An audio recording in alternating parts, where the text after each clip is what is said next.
Hi, my name's Audrey. I'm the Community Education Director here at Oregon State Credit Union. Today, I want to talk to you about 2 strong defenses you have to stay cyber secure.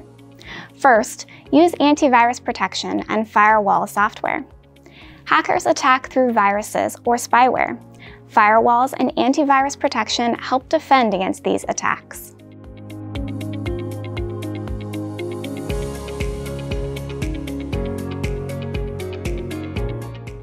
And second, I want you to be alert for the big 3: emails, texts, and phone calls.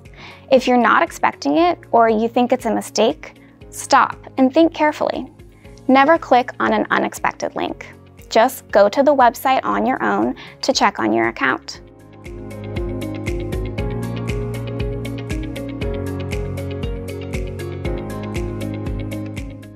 And finally, if you receive a call from us about fraud on your account, remember, we will never ask for your personal information. We will simply ask if you authorize or don't authorize a purchase on your card.